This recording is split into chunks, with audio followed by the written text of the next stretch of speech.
Warrior Super Edition Firestar's Quest by Aaron Hunter, Chapter 12.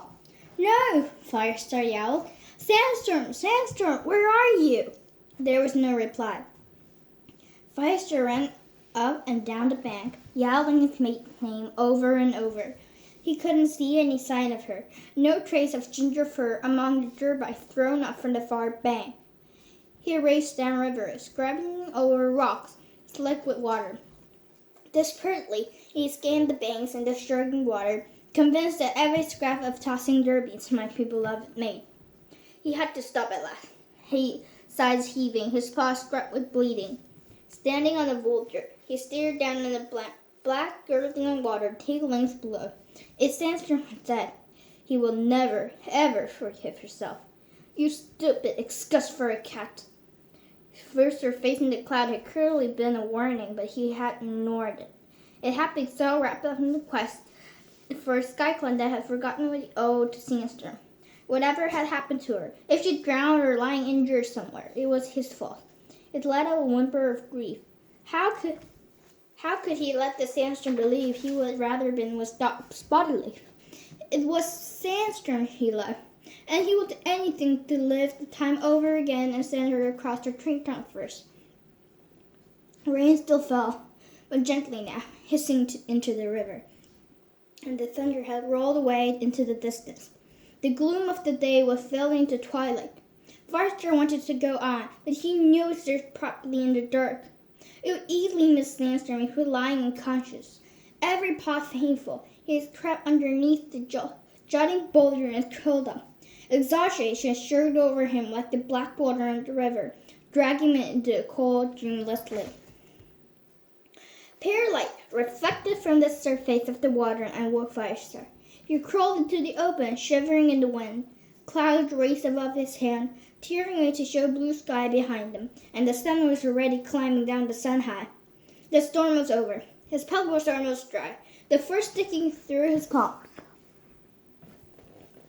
For a heartbeat, Firestar drew the clear air, gathering himself for the next stage of his journey.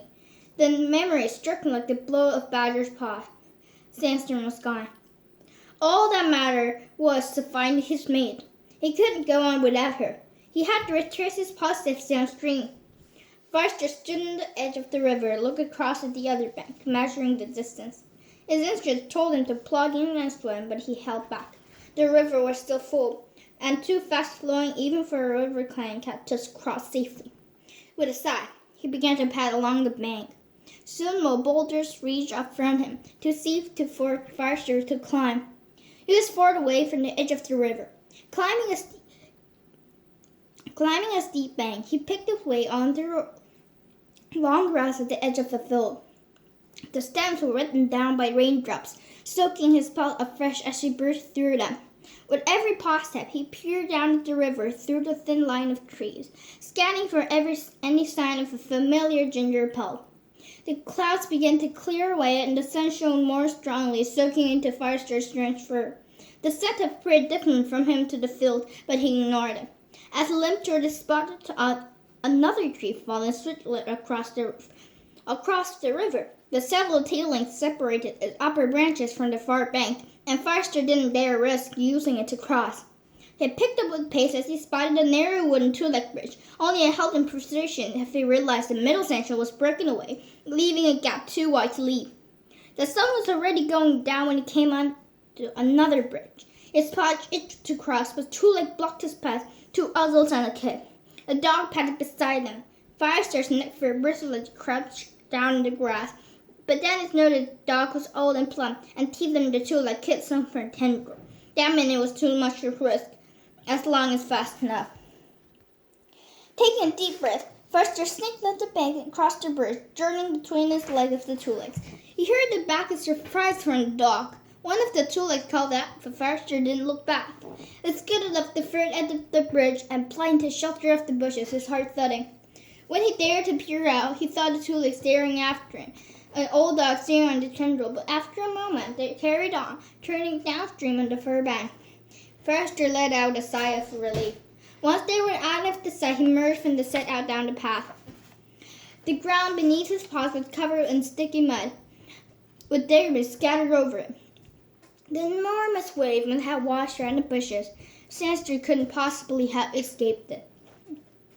Firestar looked and looked for her, dreading the sight to feel lifeless ginger fur caught up from the branch or rammed against the boulder. The sun had already disappeared when he came to the bended two-leg nest. In the twilight, he padded up the path, hope flickering in his heart. Sandstorm had wanted to shelter here. If he had survived the wave, she might have spent the night inside. But when he reached the door, Firestar could pick only a faint still trace of her scent, along with his own. Unable to give it without a search, he slipped inside the nest. The dust rose from his paws, stinging his nose. "Sandstorm?" he called. There was no reply.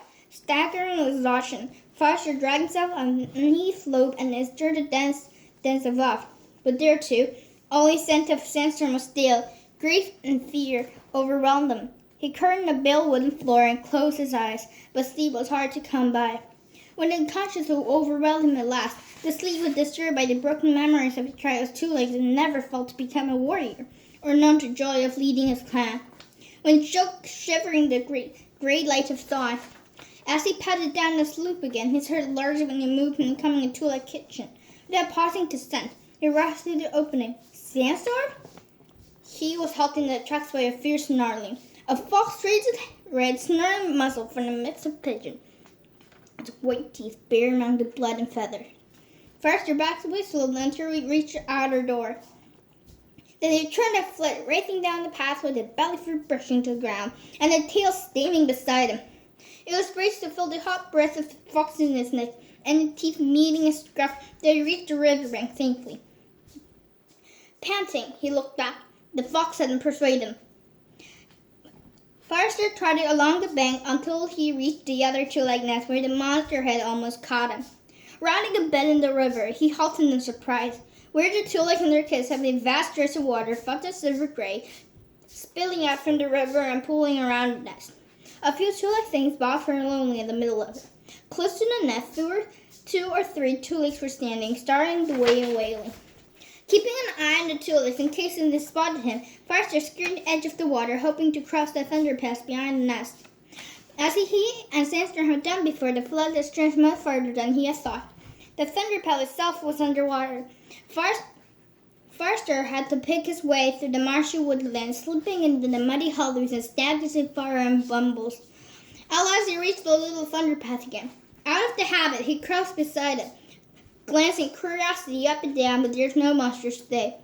Everything was silent, except for steady dripping from the trees. Firestar pushed away through the underground from the other side of the thunder pass, hoping to follow the edge of the flood back to the river. But he emerged from the woods again. He heard a yowl yapping. A two-leg and a little fox-colored dog was rounding the corner of the nest. Whipping around, Firestar fled, but he was too late. The dog rushed at him, furtive of high-pitched yelps. Firestar heard the two-leg yowl, but the dog kept on coming. Firestar could hear blooding through the trees behind him. It forced the legs to move even faster. A wall reared in front of it. Without thinking, Firestar took a flying leap, clawed away through the snow, and paused to look at his pursuer. The dog panted off to the world and sat at the foot, howling. Firestar barked his teeth, and the furious assistant jumped down the garden on the other side. As he slid in the center of the bush, he heard the dog two-leg crashing up, snarling briskly. The dog's yapping faded in the distance as he dragged away. Firestar crouched in the shelter of the dripping bushes, caught his breath. Where could the water have taken Sandstorm? If the river had flooded this far, she could have been swept away from the bank altogether. As she managed to struggle free, he thought, she might accomplish a way to escape fly. It would be worth searching a few gardens. Firestar decided to if he could pick up any trace of her. At least there was no more train, and the pale sun drew of steam from the sudden grass. Firestar peered out from behind the bush and examined the garden. It looked empty. There was no sign coming from the two-legged nest. When he tasted the air, he couldn't sense Sandstorm. She wasn't there. He would have to go on. Streaking across the grass, he plunged through the bushes at the first sight and leaped on the opposite wall. Beyond it was a narrow passage. After checking for scent, Firestar jumped down. The wall on the other side was too high to climb, so he trotted along the passage, senses straining any trace of Sandstorm. The passage emerged in a tangle of two lakes joined by the small thunder pass. Everything was quiet, and there was no monsters inside, not even sleeping one. All the same, Firestar felt prickled. Being in a tule place didn't feel right, and he was already beginning to doubt he would find Sandstorm to fall from the river. I'll just take a quick look. But all the nets in the garden looked alike, and the rain had washed away from sense and might guide him. Jumping up the wall that in front overlooked the passage back to the woods, Firestar found himself staring down into yet another garden. Foxstar, he spat. Now at last, what else can go wrong? He tried to restrict his steps, but somewhere he must take a wrong turn. More unfamiliar gardens stretched in front of him, separated by the winding alleys that seemed to turn with the south. Several times he crossed the unseen trail, but it didn't lead him anywhere. By the time night was falling and he didn't find his way back to the river, he felt too tired to go on searching. Worriedly, he dropped down the fence, went into the garden, and curled underneath a bush with small sailing blue flowers. With luck, they could hide the scent from any passing kitty pets. This time his dream was filled with the voice of his mate, wailing from the distance, but however far and fast he ran, he couldn't catch up with her. When it broke in so exhausted and so miserable that it made a force for him to drag himself out from underneath the bush. Across the garden, movement caught his eye, and a plump white cat emerged from the door of the nest. He yawned and stretched and lay down a patch of sunlight and some flat stones, beginning to wash her long snowy fur. He looked like Cloudtail, Firestar thought, leaping down and perching cautiously in case the kitty pet discerned any of his kitten's fighting skills. The cat looked up in surprise and fixed his bright blue gaze on Firestar, and the thunderclap leader paused at the edge of the stones and dipped his head politely. Firestar suppressed the supple comment that his kitty pet wouldn't be bothered to defend his own territory. He didn't look as if it ever raised a claw in anger with life. Greeting, he meowed. The white cat blinked at him. Hi, who are you? My name is Firestar. Have you seen a ginger cat recently? The kid pet blinked again. I've seen you. Firestar gritted his teeth. Yes, but I'm not looking for me, he pointed out. He wanted to sink his claws in the kid pet and shake some sense into him, but he managed to stop himself. Well, the white cat went on, I think I saw a ginger cat, about 5 days ago. Or was that the torture show? Firestar took a deep breath and let down. Okay, never mind. Can you just tell me how to go back to the river? The kid twitched his whiskers. What river? Firestar dug his claws into the ground. Thanks for your help, he hissed. Turning back in the kid pet, he raced into the garden and climbed the wall. Yet another narrow passage lay beyond. With nothing else to do, Firestar padded along and emerged from the white space covered with black thunderpelt stuff. A thunderpelt let out from the other side. All around was a small square nest with fierce walls and gaping entrances. Some of them were empty, but one of them had swallowed a monster whole. Every hair on Firestar's pelt rose. What if one of the nests had swallowed him too? His nests were itching and run back the way he had come, but he thought he would get on the other side along the thunder path. He might be able to find his way back to the river. Cautiously, paw step by paw step, it ventured after the hard black surface. He was almost halfway across when the frenzied roar of the monster grew rapidly louder.